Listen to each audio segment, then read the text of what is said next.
Hi, this is a video response from Joey or Rowan to Amethyst Moon's Hecate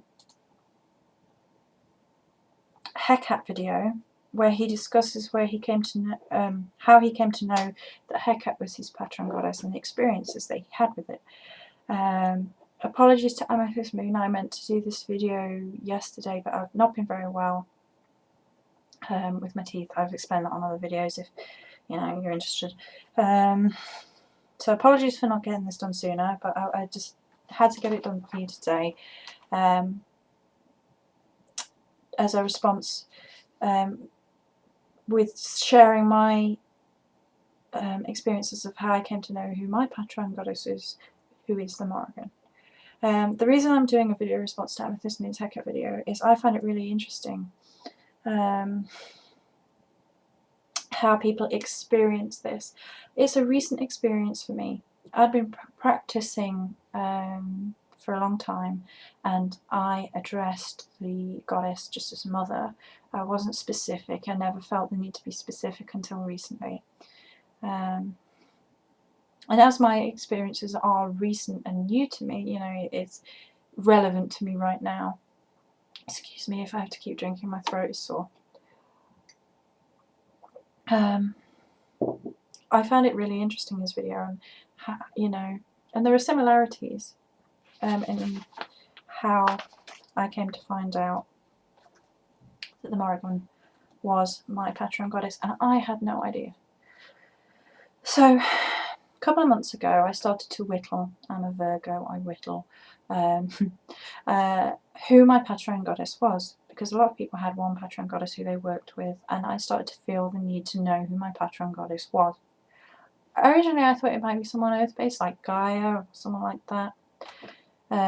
Turns out I didn't know shit, so who she was. So I started to be bothered, started to whittle, started to want to know, which I think is how Amethyst Moon described it. He started to want to know who his patron goddess was, and once you start to become curious, they start to think, well, maybe you're ready to know. So I recorded a lot of the things that started to happen to me end of June. It all felt very relevant and significant at the time, more so than normal. I don't always journal everything, and I felt a very strong urge to journal all of this, so I did. On the Saturday 30th of June, I had the strong urge to go to the local witchy crystal shop. It's not great. It's mainly crystals and things. It's okay. I've seen better witchy shops. But I had a very strong urge to go there. And when I got there, I got a few crystals, but the thing that really was shouting out at me in the shop was this. It's an Orpheoceras. It's a type of fossil. I didn't know what the properties of it were till I got home, and they were extremely relevant. But first of all, you see this side is flat, this side is curved, and it looks like a spearhead. I thought when I first saw it, I still think so now, and that will become the relevance of that I will say later. But its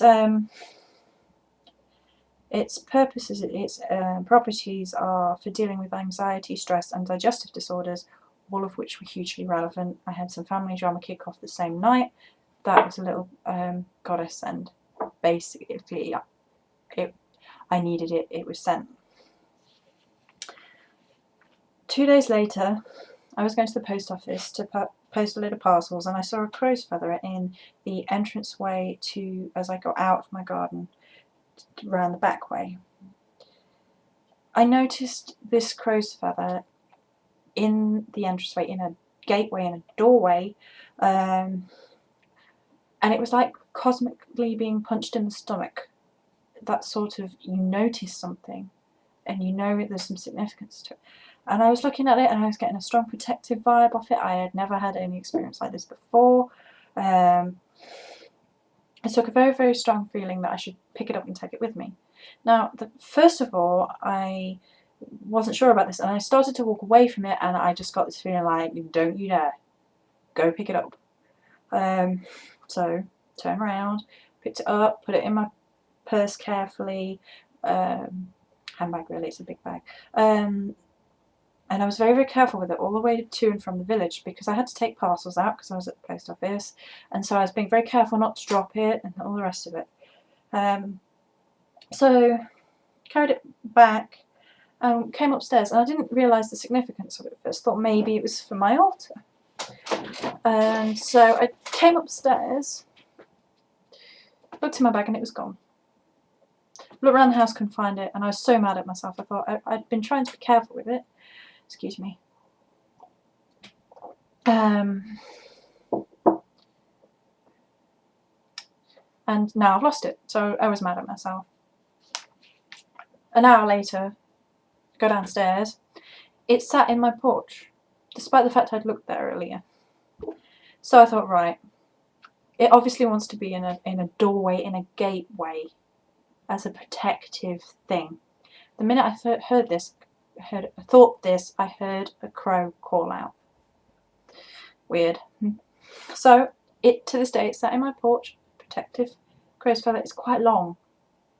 In England, that's odd to see them that big.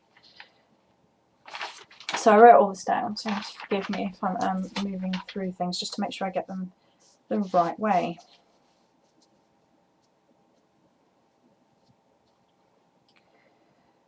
I meditated on the message of the crow the following day, or a couple of days later, holding this. Holding my Orthoceras that I had been divinely inspired to get. I fell into an almost sleep and then had this vision. First it was a crow, a bird, a close-up of it crow, and apparently a male voice asking me questions. Deep, meaningful questions. Did I blame myself for everything that had happened to me in my life and believe that I had failed? I won't go into my life, but I'd had a very difficult time and suffered at the hands of other people. So I responded, but it didn't come from my mouth. It came from within me. So what I said could only be the truth of what I felt, and said, although I didn't blame myself for how and what people did, I bore the responsibilities of X, Y, and Z, and I would always protect and look after those I loved and thing. Then the crow changed. And it then appeared as a man, wasn't a man, but we'll go into that later, a man with crow feathers like a cape across his head, down his neck, across his arms, and he would consider, and blue markings on his face, and he would consider my answers.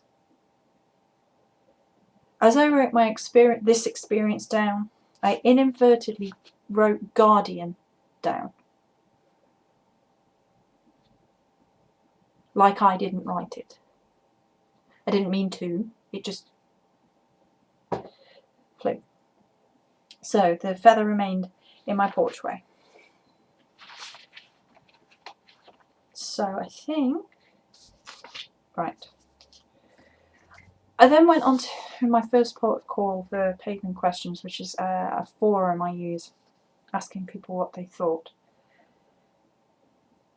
As I wrote it down and thought out loud about it, I suddenly thought the goddess Morrigan. That was the click. That was like a key turning in a lock. Everything slid into place. I'd been fretting the week before I would never connect to a patron deity. The crows. My main spirit guides had always been wolves. I have 3 wolves who look after me, or always have been. They are one of her shapes. She's a shapeshifter. I had a picture that I thought was Hecate that I meant to send to my sister. It's like a card. Every time I went to send it to my sister, it disappeared. I couldn't find it. And then I'd see it again and think, oh, I need to send that. And I came to realise that it wasn't for her, it was for me. And it wasn't Hecate, it was the Morrigan. When I looked it up, and with the raven, she has a raven in the background as well. And I thought, oh, you idiot. And I said, I apologised to Hecate and said, I'll find a different picture for my sister and send her one. My sister, her patron goddess is Hecate. Additionally, with that thought, the rightness of the Morrigan being my deity, while Hecate is my sister, middle sister's, is because the Hecate is similar. Hecate is similar, but not the same as Morrigan in a lot of ways, not in all ways. Similar, but not the same, in a very way that I am similar, but not the same to my middle sister. My middle sister is more like me than anybody else, and we're weird. We don't know anybody else who's like us at all. So that there was a rightness to that Sarah's patron goddess was Hecate, mine was the Morrigan, and they are similar but not the same. Blood is often given as an offering to the Morrigan. Sorry about this with you being a guy, but Lady Time of the Month, sorry, had started, despite the fact it wasn't meant to, a day before I realised who it was. At my Letha ritual, I'd written some phrases down celebrating the goddess, and one of them was the lady washer at the ford, which is it. And at the time I thought, that's a lovely line, and I had written in my thing, oh, I like that line. There's something about it. That's one of Morrigan's names. I didn't know that at Letha.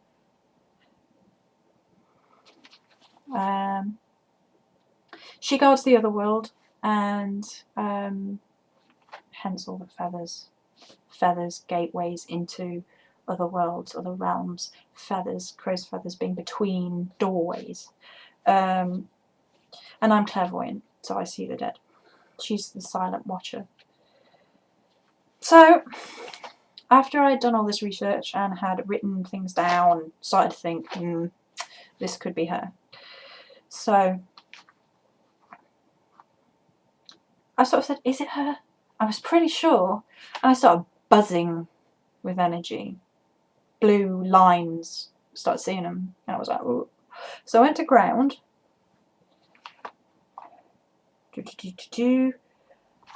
And she came. She revealed herself in a vision to me.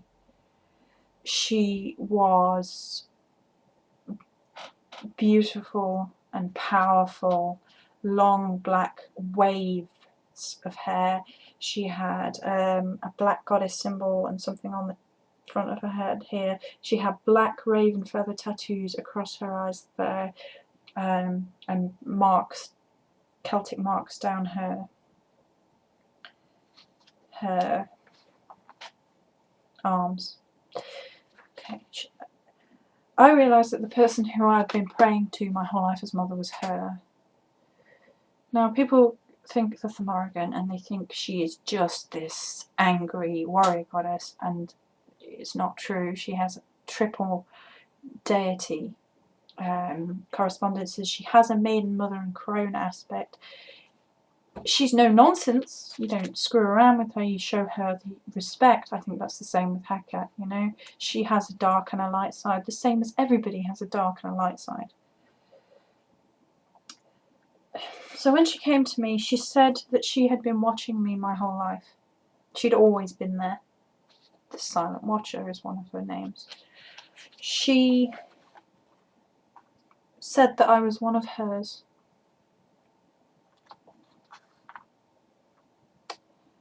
And I said I would pledge myself to her if I was worthy of her. Which is what all this, you know, this crow man with the feathers asking me all the questions? That was her. She's a shapeshifter.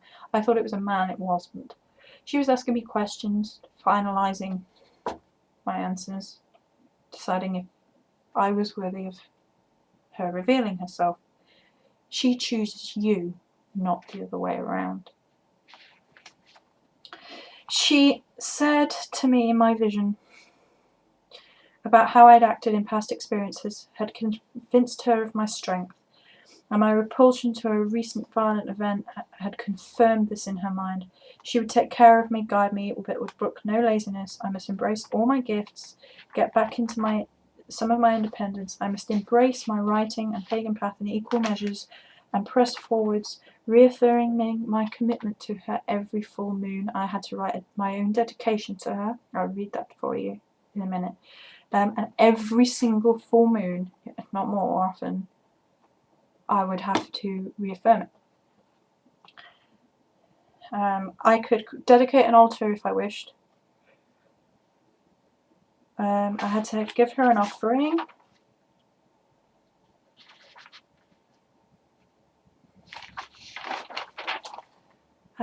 Which I did. Sorry, I'm just reading through. Okay. It's difficult to explain really. She's a mother figure. She's loving and protective. She's like a mother lion. Like you imagine a mother lion. She's not going to allow anyone to screw with you. Excuse me. Okay.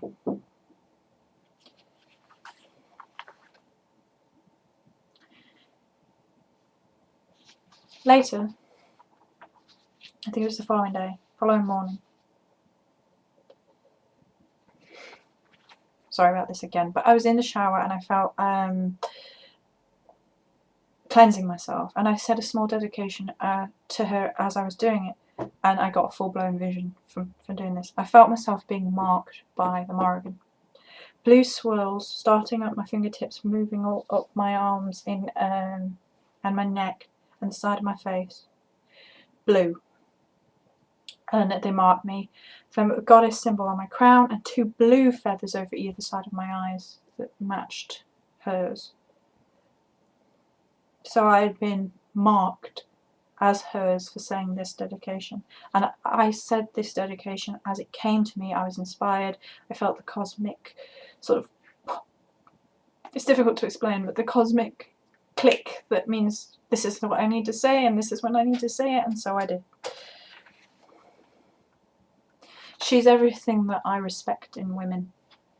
Every attribute that I have tried to cultivate within myself, the person that I've tried to be. Strong, honest, honourable, willful, persuasive, just, brooks no nonsense. Okay. Now, I didn't know anything about the Celtic mythology. I had never looked into it before I say any more about this. I'm still researching. It's still new to me. I've got a book on my list that I want to get soon, which is I forgot what it is, meditations to do with the Morrigan. Finding out information on the Morrigan can be a difficult thing. Well, I set up my altar. There's an altar in my room. Once I get my video camera working, we need to upgrade it. Once I've got that done, hopefully within the next month, I will video my Morrigan altar and show you guys. Okay, so I didn't know anything about the Celtic mythology. I'd never considered it. Once I read through all of her attributes and all of her names and to do with the dead, I see the dead because of my clairvoyance, all her attributes. I've always felt that my soul is a mixture of warrior and poet, and my whole life I was like, I don't understand how I don't understand how how do you put this? I don't understand how those two parts of me could exist in one person so strongly, because the warrior's part where I felt I needed to protect people is really, really strong, and then the sort of poet part of me, I love words and literature, and when I sort of started to read about her, it made more sense to me. Following this, on the 13th, which was the Friday the 13th, Goddess Day, there was a mound of white feathers by my back door. It was an affirmation of being on the right track, I think. That's what. But it was huge. It was a huge amount of white feathers. And I looked at her, I was like, oh my goodness. Now, there are no cats around here. And, you know, when I said this on YouTube, people were saying, well, it's quite likely that a bird's got caught. Now, honestly, that was my first reaction too. And I went and looked for it, couldn't see it anywhere. But there were so many feathers. Excuse me. Oh, I'm going to sneeze at you on YouTube. Sorry. Not very well. It's antibiotic. There was no blood.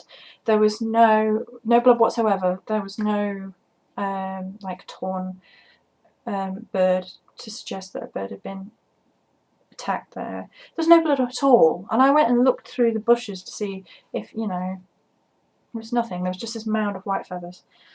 And it, you know, it's otherworldly in Celtic mythology to see all the feathers. So I had some more experiences with her last night, which is to do with people sending negative crap my way. And that's on Lady Ferryman's response video that I did. So to finish off, I hope this makes sense, and I'm sorry if I'm a bit of a mess, I'm all sniffly. Ugh. So this is my dedication, and I sing it. I will try not to sing on YouTube because that may traumatise you. So this is what I say. This came to me, this is mine, I wrote it. O Morrigan, O mighty one, I pledge myself to you. Lady of life and death, on raven's wing you fly. O Morrigan, O sexual one, I pledge myself to you. Lady of the battlefield, with sorcery you prophesy. O Morrigan, O ancient one, I pledge myself to you. Lady of honour and duty, walk shall I where you guide. O Morrigan, O righteous one, I pledge myself to you. Lady of the cycles, silent watcher at my side. O Morrigan, O wrathful one, lady of all that's just and true, woe betide those who injure thee and thine, I pledge myself to you. So that was, and is, my dedication to her that I repeat every full moon. That's quite personal, but I thought that I still feel that I can share that on here. Oh, I was a bit dubious whether to share or not about the Morrigan. A lot of people, when they found out about the Morrigan, my sister was a bit, are you sure you should get into this? Because a lot of people think that she's negative. No, you don't muck about with her. Yeah, you don't disrespect her. But I think that's true of all witches, or witches with knowing, or goddesses. You don't mess about with it. You don't disrespect them. She's strong. She has a warrior aspect. She's highly protective, lioness over her cubs type thing. But that's part of who I am. And it makes a lot of sense. So, I'm still researching. I'm still learning. This is still fairly new, couple of months in her path. So, I can't provide huge amounts of information. I can only share my experiences as they happen. She's not I see so many people online and they're like, she's dark and deals with death and oh goodness, you see a lot of it about Hecate as well, which is why I wanted to share this.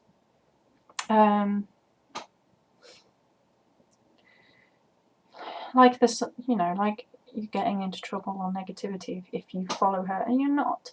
It's true of every human being, every god and goddess. There's a good side, there's a light side and a dark side. Morrigan has her light-hearted sense, and I talk to her. A lot of people say that, you know, that she's more interested in you speaking honestly, which my experiences would support that. And I was saying to her the other night, you kick ass, Morrigan. You are the biggest ass kicker there ever was and ever will be. And she was laughing at me. She was, you know, she has a sense of humour. She is proud. She has that proud mother aspect. she has a dark aspect as well, but then I have seen spirits since I was a toddler, and that doesn't make me a dark person just because she watches over life, death, and rebirth. So, I will stop now. 25 minutes is approaching. Hope that made some measure of sense. I'm sorry I'm sniffly and all the rest of it. I'm sorry I didn't get this to you earlier, but I think I've got everything said that I want to say. Questions welcome, video responses are amazing. I love them too, so I thought I would keep it going, keep posting out there in the world. Blessed be.